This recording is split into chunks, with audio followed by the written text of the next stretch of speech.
Black Ops 4 Zombies.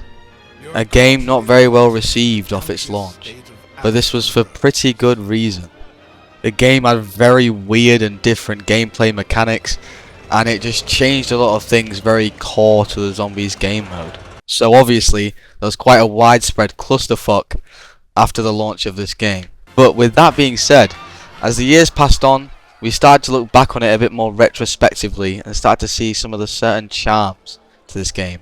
While it being different, it had a lot of very interesting and one-of-a-kind aspects to it. Obviously, keeping aside the fucking horrific movement, but that's a whole other thing. But anyway, the point I'm trying to make is, I think Black Ops 4's life cycle in the community is something we should learn from approaching Black Ops 6. And what I mean by this is, I think we're going to judge too harshly instantly because we have our own vision of zombies in our head, and Black Ops 6 probably isn't going to measure up to that.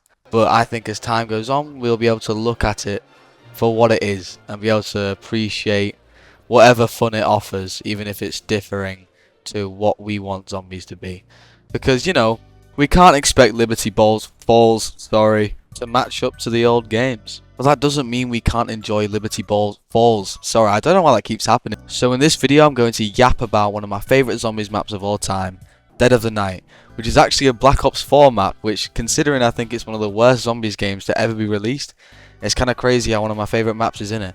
But this is what I'm trying to get at. We can find enjoyment in every zombies game, whether it differs or not.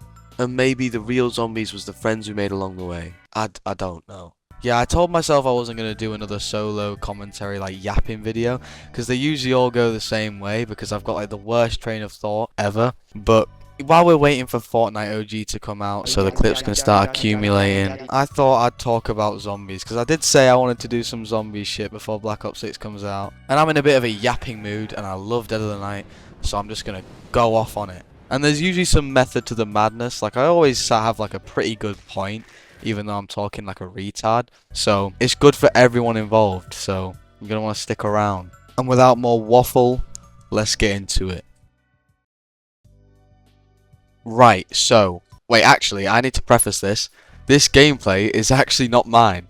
And now there's a good reason for this. I promise I'm not lazy. Well, I mean, I am lazy, but on this occasion, I was not lazy. I actually recorded a full Dead of the Night playthrough, start to finish, just to find out the entire thing was corrupted. So, literally the whole thing was just a black screen with audio for an hour and 16 minutes. Thanks, Medal. You never failed to never let me down. But essentially, this is Dead of the Night, and it's the map I'm going to be talking about in this video. Now, Dead of the Night has a lot of mixed opinions about it because of the way it was launched, actually. It had zero advertisement. Not a single bit. It literally just released one day, and people were like, hold on, you know, what the fuck's this? And it was such a complex and complicated map that it just turned new players off, as they just didn't understand it. But as time has gone by and people have started to learn all the nuance of the map, and we start to be able to look at it independently rather than as comparing it to the rest of zombies, the map is a masterpiece. But what made it hard to recognize this masterpiece is what we were comparing it to. See, Black Ops 4 Zombies had a big lacking in the survival and high rounds department, because the high rounds are way too easy and way too boring. And the zombie movement and the wonder weapons and the specialists, everything made it way too easy. It was almost like playing a tower defense. And Dead of the Night is no exception to this.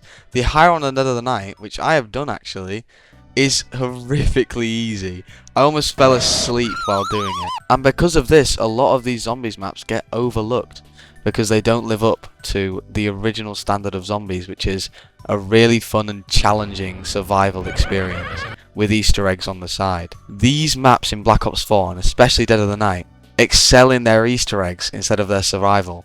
They're more of an experience rather than a game. And as time has gone on, and we get to take a second look at it, we got to appreciate these, and I definitely got to appreciate these, as I think Dead of the Night is an experience to complete the Easter egg on.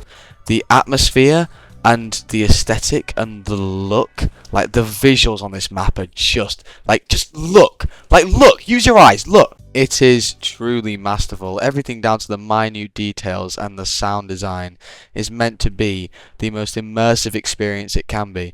It's a shame that this kind of artistic talent got wasted on one of the worst, mechanically speaking, zombies games ever. And then we get stuff like Black Ops 6, which looks like it has really fun mechanics, and then you get fucking Liberty Balls. Like, what the fuck? But, to be fair, I'm breaking my own rule here. I said to not judge too harshly instantly, and I actually do stand by that, because I think what's happened here that I've just explained with Black Ops 4 is potentially what could happen with Black Ops 6, where it gets overlooked because we try and compare it to a preconceived notion, when really it could be trying to do its own thing. And obviously it might not be like that, and it might be trying to create the survival aspect and just do a bad job of it, because that can happen. Some things are just bad, and this could genuinely happen with Black Ops 6, but it might not. And what I'm saying is we should try and look at it for what it is first before we make any kind of crazy judgment. Because, you know, Liberty Falls might actually have some substance to it, because it hasn't come out yet, so we should experience it all fully and really try and understand what the game's trying to offer before we make this judgment. And I know I've been talking a lot of shit about Liberty Falls this video, but Terminus, the original launch map, it does look incredible. And obviously I'm not going to speak too soon, but it does look really good, and it looks like it has that really good zombies atmosphere. Obviously how the gameplay and high rounds work is on the shaky side of things from what we've seen, but maybe it will turn out okay. And Terminus, looks only speaking, looks really good, so it's not all bad. But yeah, I basically in this video just wanted to talk about Dead of the Night and how fucking sexy it is, and also give a fairly good point in my eyes about how we should treat Black Ops 6. But anyway, thank you for listening to this, and I'm going to bed.